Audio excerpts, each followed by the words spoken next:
Good morning, gentlemen. It is an absolutely gorgeous day here in Dufur. The sun is just banging off this valley. It's summertime and I am soaking it in. I'm loving it.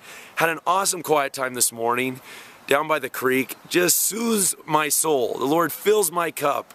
My heart is overflowing. I'm rejoicing in Him this morning. And I hope you are too, wherever you are, wherever the Lord finds you this morning. Pray that you're just rejoicing in Him. Had an awesome run with the kids. Caroline did one of her best runs ever. I was so proud of her. She just had wheels this morning. It was so fun.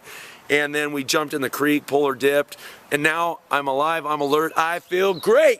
Anyways, hope you're doing good. I want to talk to you today about perfectionism, and I'm going to call it the curse of perfectionism. I don't know about you, but I grew up with this mindset that I was going to get everything perfect. I was going to do everything right. I was trying to make everything exacting, and I wanted it to just be so perfect. Doesn't matter what you were doing, you wanted it to be so phenomenal. And I'm not talking about excellence. I think we're called to be excellent in what we do.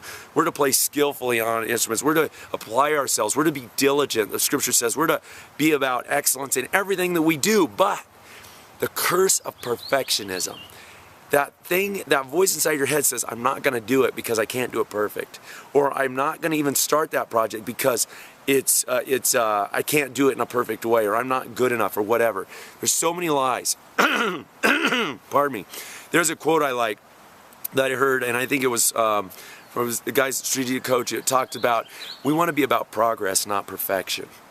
Okay, now, Christ is perfect. His righteousness is perfect.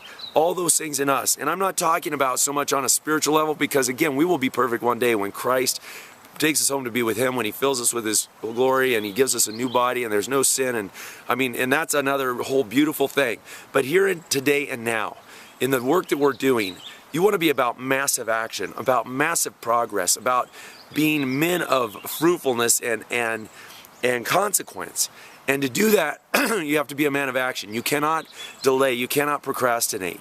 Procrastination, by the way, goes along with, it's a twin sister or twin brother of perfectionism. They go so perfectly together. Those two nasty little P words that go together, perfectionism and procrastination. Today, take massive action. The way you do that, I want to present a solution. It's called the 80%, 80-20 rule. And you've heard that Pareto principle applied to a million different things. 80% of your profits come from 20% of your customers, yada, yada, yada. I want to give you this. If you have a project you want to tackle, something you want to initiate, something you want to start, today, just go for 80%. Or this weekend, if you're going to clean the garage, just go for 80%. I used to put it off because I wanted it to be perfect. And until someone taught me, hey, you know what? Just move the ball massively forward and then let it go at that.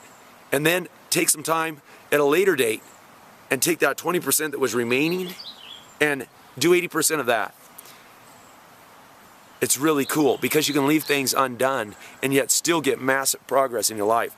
I used to would have delayed weeding the garden, which I was doing last night, because I can't get it all weeded. You know, it's like I want to set aside a big enough block of time so that I could get it all weeded, because it all needs to be weeded. I want it all to look beautiful. I want it to be, my strawberries to be just gorgeous with all this.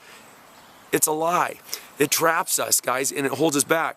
The ability to say, hey, you know what, I'm going to go out with Barrington or Bentley right now, and we're going to weed for a half hour. It doesn't matter. I'm just going to get as much done as I can. Guess what? I got about 80% of it done in about half hour, 45 minutes. Now, tonight, this evening, in the cool of the evening, when my work is done, I want to go out there again, and I'm going to do another big chunk of it. I don't even care if it's perfect then, because guess what? Weeds are growing even as I speak, so it'll never be perfect. And that's the lie, again, that we fall into, is that something is perfect. It still looks gorgeous today. In fact, I need to give you a garden tour. I keep threatening to do that. But today, it's about progress, not perfection. Get rid of procrastination. Some of you guys are so procrastinating about so many things right now, and you know who I'm talking to you about. I mean, you're sitting there going, oh my word, that thing, that thing, that thing. Write it down, prioritize them, and then cotton pick and take the first one and just move the ball massively forward.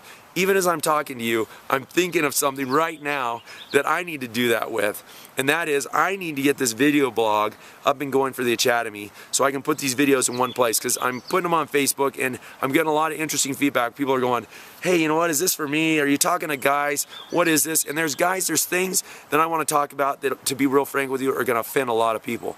Not because I intend to be offensive, but because I want to see a revival in the hearts of young men and young couples in their perspective to God, and a bunch of other realities that I think the culture is fighting us so dramatically. And so I want to put it in a place where people come upon it, you know, they'll know that they're going to a blog that's addressing these issues, and then the chips can fall where they may, but I don't want to just broadcast it to the general public in that sense. Anyways, I see all that to say I need to take massive action on that today, and I'll let you know how that goes tomorrow.